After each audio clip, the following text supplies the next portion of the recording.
if I can get up and try to learn these moves, I'm not perfect. I'm not trying to win a Grammy or anything like that. I'm just trying to move. And the wonderful thing that happened with me is I had lost weight. You know, I started eating differently. I started feeling better. So it works.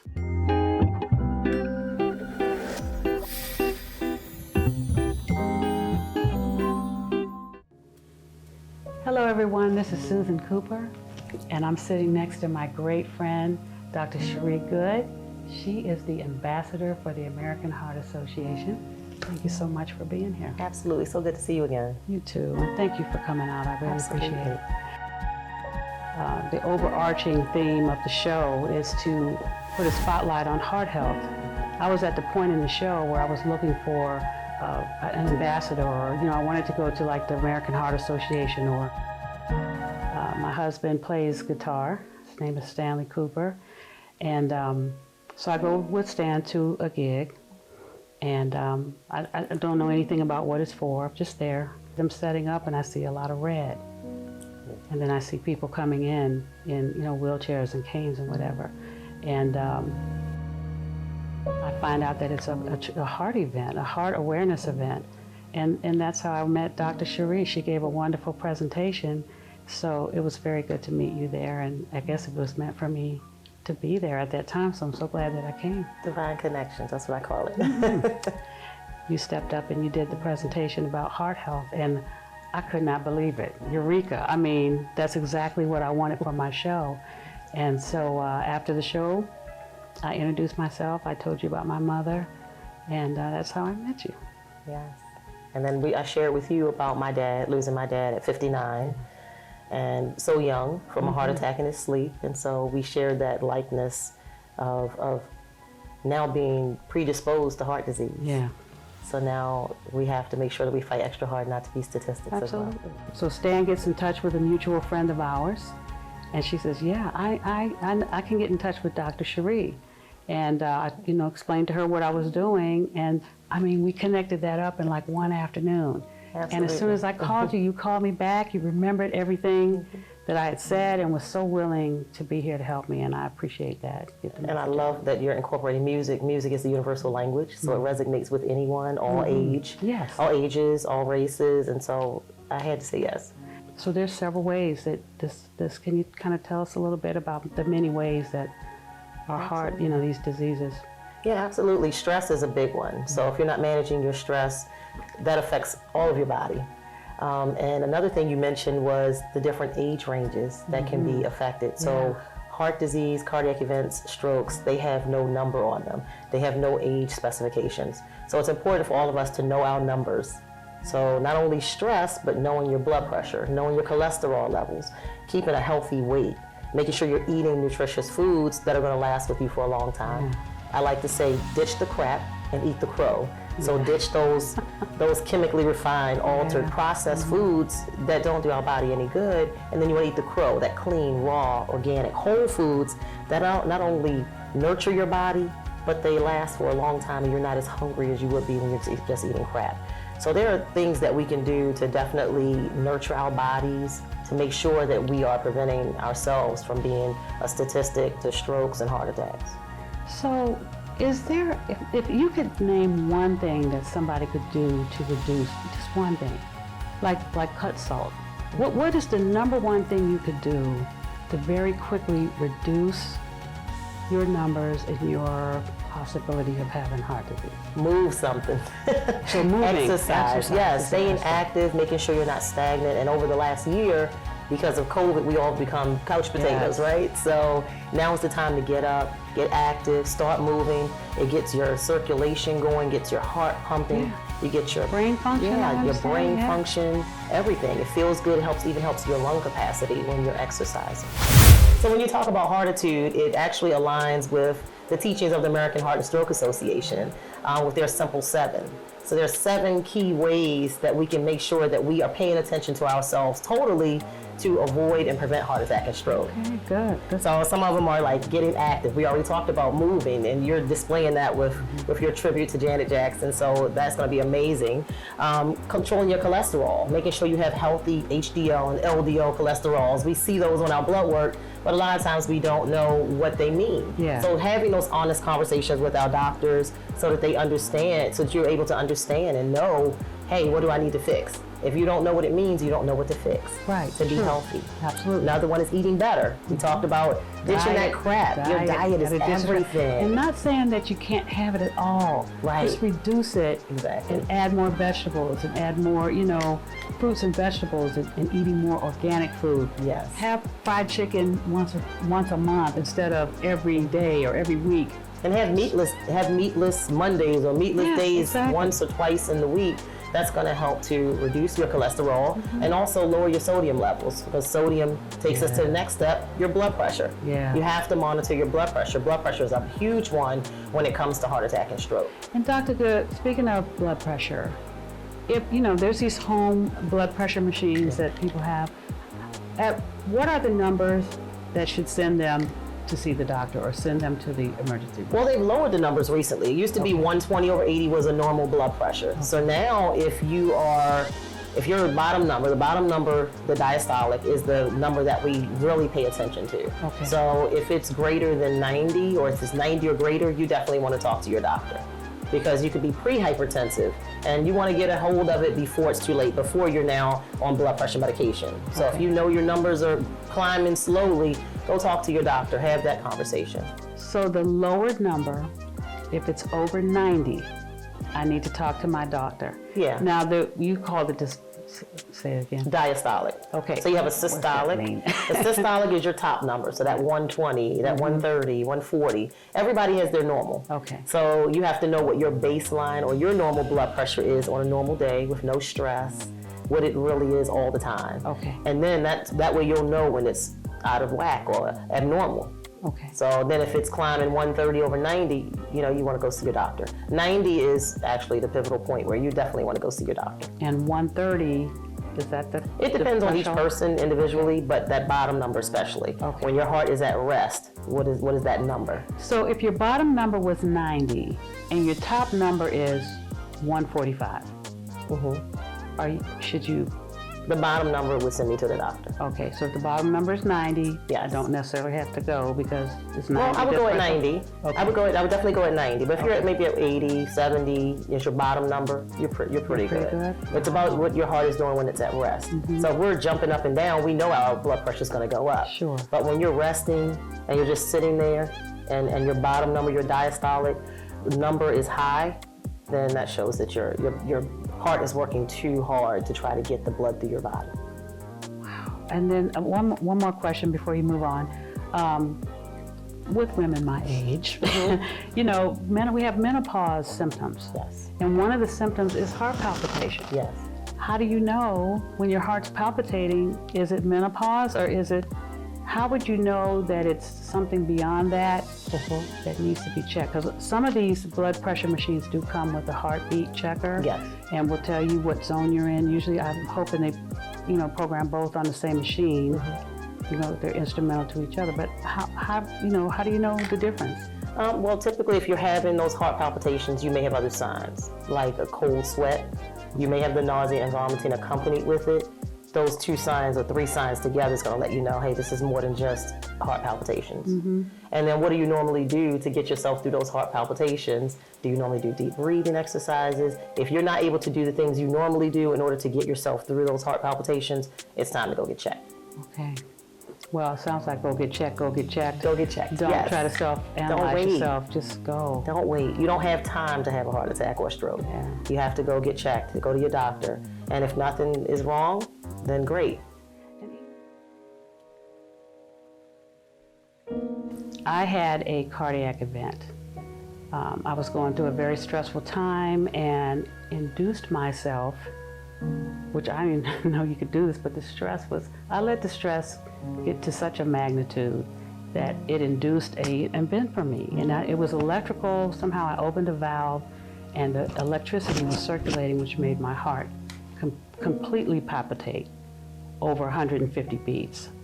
And, you know, there's this, my daughter was young, in college, you know, went to get her blood pressure checked because he was having headaches, and her blood pressure's through the roof, and she's young. Or you have my mother who, you know, had a heart disease and a stroke. So it's important to have these conversations, let somebody else know what's going on with you. So if you are having palpitations, let somebody else know. If you are having hot flashes, let somebody know. So that, let's say, God forbid, you do have a cardiac event, like you were having your cardiac event that you talked about. If no one else knew anything about your medical history, then how can they really help you? They don't know whether you're diabetic, Right. They don't know if you're a smoker, they don't know. So we have to have more honest-hearted conversations about what's going on with our bodies, even if it's with a family member or friend, so that somebody knows what's going on. That's so important. It is so very important, because even when we go to the doctor and they ask you those, you know, those hereditary questions or the history about your family, and you know, sometimes we don't know the answer, and it's so valuable to be able to determine what's going on with us. So we have to talk about it. Yeah, and most of the time when we're going for our routine physicals, we feel great. Yeah. So we forget to tell the doctor about those little things that may be going on with us when we're not at the doctor's office. And then we're nervous when we go, so we miss things, and then we leave and we remember all of them. Right. So maybe write down the things that have been going on with you since your last doctor's visit. Yeah. So that way you just have a piece of paper. Look, this has been going on. It may not mean anything, but this is what's going on with my body. I just want to bring those things up so you can make a note of it. The Janet Jackson tribute show is about heart health. It's about being over 50 years old, and you're not done. If you can move or you can walk, or just, it's about getting up and moving, especially now, even after COVID. We sat around for a whole year, and so it even deepened my passion then to get this message out, and I needed someone with your expertise to make sure that the information they're getting is correct. The thought is, bring them in with the music, give them a good show, but also give them some knowledge that they can take back that can save their life. So. Attitude is, I chose that name because it's, you know, sounds like attitude. And it's your attitude about your heart. And when, you know, your attitude is how you feel about something. And it's got a little bit of a push to it, you know. Attitude is a little bit of a deliberateness to it.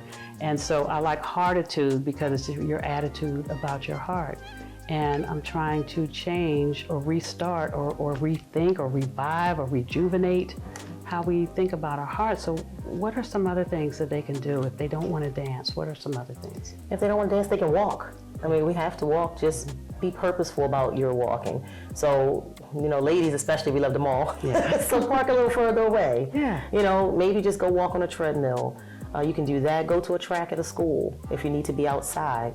It's all about just movement. Whatever you enjoy, jump rope, riding a bike. So there's so many ways to get active and just move your body. So we're taking all the excuses out of it. And with heartitude, you have to be performing self-care. Right. So we always think that we don't have enough time to do the things for ourselves. We have to make the time. We certainly do. Yeah, just 30 minutes of movement every single day can be beneficial to your heart, and it can reverse some of the damages we've already done over the years, like those that are smokers or heavy drinkers. The things that we do now affect and impact our health 10 years from now. Absolutely. So by talking about it and doing this initiative that you're doing right now, this is how we get people to get up and move. Absolutely. I did some research and I found out 80% of heart diseases can be prevented. Absolutely, and I think it's important to know that men and women display different signs. So we watch so much TV that we think that the biggest sign is that, oh, I'm going to clench my chest, I'm going to fall over, and this is how my heart attack's going to look. But there are so many other ways that you can display that you're going to have a heart attack, and the difference is that there's signs and symptoms of other things, like nausea and vomiting. You probably think, oh, I just ate something bad, or oh, I must be coming down with the flu or a bug. but actually it could actually be a sign that you're having a heart attack or a stroke. Jaw pain, especially for women. Typically women don't have the chest pain. We have other signs like the clenching pain in our arm that radiates, or in your neck, or along your jawline that radiates down.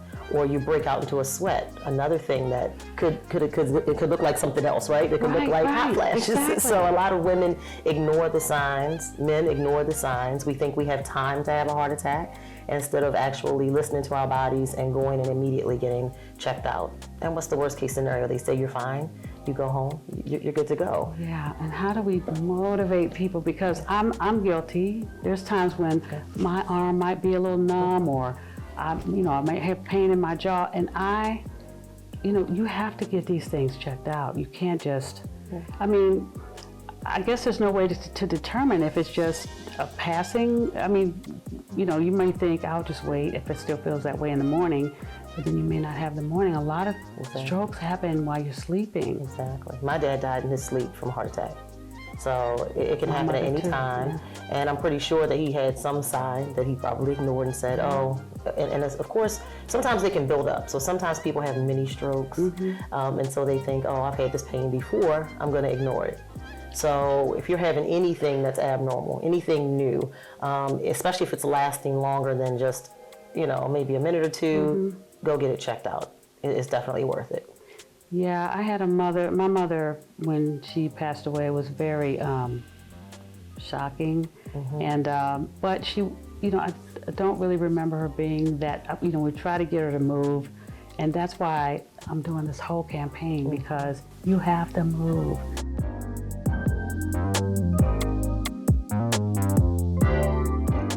Also, your weight. Are you at a healthy weight? What is your BMI, your basic metabolic index? So typically you want it to be 25. No more than 25 or less. Once you start getting your index a little higher, that means you're overweight for your So how does one obtain a BMI? Where do you? Well, Google is everything these days. Okay, you can go on Google and just look up, there's a formula that you put in your weight, and it tells you how to calculate what your BMI is according to what your weight is. So your height, your weight, you calculate it, it tells you exactly what yours is. But another way to know whether you're at a healthy weight is by looking at your waist size. I was going to ask that. Yes, so your waist, ladies, if your waist size is greater than 35, men, if your waist greater than 35, and men, if it's greater than 40, you're directly predisposing yourself to heart attack and stroke. So if your waistline is heavier than what you want it to be, you know that typically your BMI is higher. But those that are, that is a good sign. Those that are under 40 or under 35 are good in the waist, but you still have to be cognizant. You still have to be cognizant. Absolutely. Still have to stay active, still watch what you're eating. Our food is everything. What you ingest dictates your entire overall wellness and your health. And then also reducing your blood sugar. So a lot of times we don't connect the heart with our blood sugars. And diabetes is a predisposing factor for heart disease. So making sure that your blood sugar is healthy, knowing your history, your family history. So diabetes can be hereditary. If your family has a history of it, then you need to knowing what your hemoglobin A1C is. And the only way you know that is by getting your blood work done. That means you have to go to the doctors, right, to get your labs done. So if your hemoglobin A1C is greater than like 5.5 or 6, you're diabetic, or you could be pre-diabetic.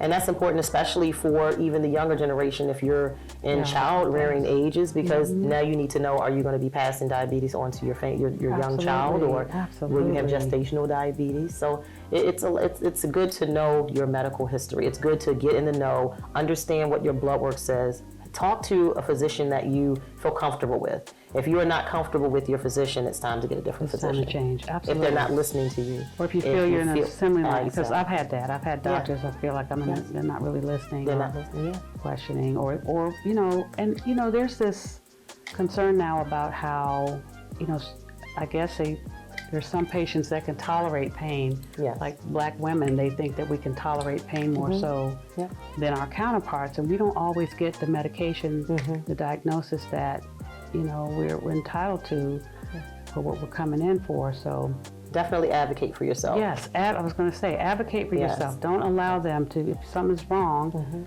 speak out and make sure that they pay attention to it. If not, the doctor, the nurse is qualified as well.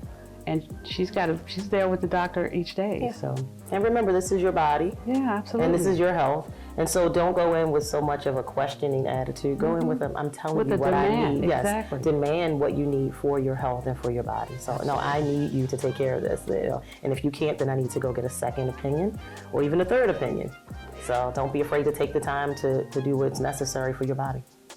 So Dr. Goode, when it comes to each of the genders, heart disease affects which gender more so than others? That's a good question. Women typically are affected more than men. Women take on a lot of different roles. So we are typically the glue in the family. Yeah. We're taking care of the kids. Sometimes we're working outside of the home. We run businesses. And that's not to negate that the men aren't working hard or doing a lot, but women typically will put themselves last on the plate when it comes to self-care and actually stopping and saying, I'm going to go get checked out for these symptoms that I'm having. Women will typically suffer in silence. And so that's where the heart attacks come in more with women. And is there an ethnicity difference? Or No, that affects all heart of us attacks the and same way? strokes does not have a specific ethnicity. However, African Americans do seem to have higher rates, and it could be related closely to diet. Yeah, I was going to say. Yeah. Back to the fried chicken. Yeah, back to fried foods and just the way we were typically raised, maybe higher sodium diet and things like that. So it's up to us to break that generational curse and start to do different now that we know differently. And so especially with like men, encouraging our men to go to the doctors more frequently. There is a big stigma with men of not wanting to go to the doctors. And so as women, we have to encourage it more and more to make sure that not only we're healthy, but our families are healthy as well. The last one is smoking. If you are a smoker, you are directly predisposing yourself to heart attack and stroke. So I encourage you, there's so much on the market now. They have the patches, the gum, they have so many different things. Also, there are medications that you can talk to your doctor about getting on so that you can stop smoking. It's all about just having you around for a very long time. Yes. You know, the statistics of death and heart disease that can be prevented is so high right now that we have to keep spreading this message. So Yeah, that's what the Heartitude is all about.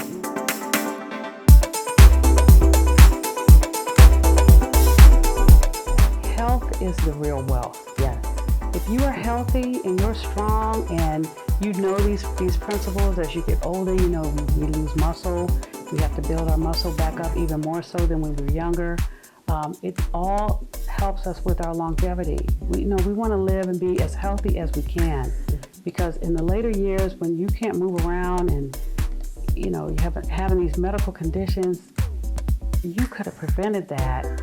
Prevent it now while you're able. Your older self will be very thankful. Yes, and the heart is a muscle. The heart is- So just like if you don't walk, you don't work out, your muscles start to atrophy, they get weak. They droop. The same with your heart. If you don't work it, it's gonna get weak and it's not gonna function when you need it the most. So heart disease and a stroke, two different things. Are they always, you have one and the other, or can you have one without the other? You can have one without the other, or you can have both. You can just have a stroke by itself. A stroke is more of a bleed in the brain. So, but the heart attack is literally your heart and the circulatory system, your cardiac system in your body. And so for, at that event, I saw a good number of young people. Like, I guess one of the spokespersons, she was like in her early 20s. Can you tell us a little bit about what happened with her? Because I'm speaking to young people that, you have to pay attention to this as well. I believe she had her stroke when she was 18 years old. And she had a really severe stroke because she still has the effects now. And I can just recall she didn't know what was happening to her, and they couldn't believe that she was that young having a stroke. And so, she's now a walking billboard for Stroke Association, making sure that people know that age is not it can be any age. Yeah, it could be any age, and it could affect you for the rest of your life. And so it's important to pay attention. We all think we're indispensable and that it'll never happen to us, but it happened to her at that young age of 18.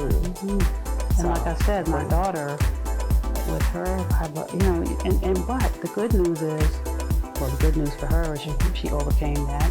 She had to go through some therapy, and my daughter changed her eating habits.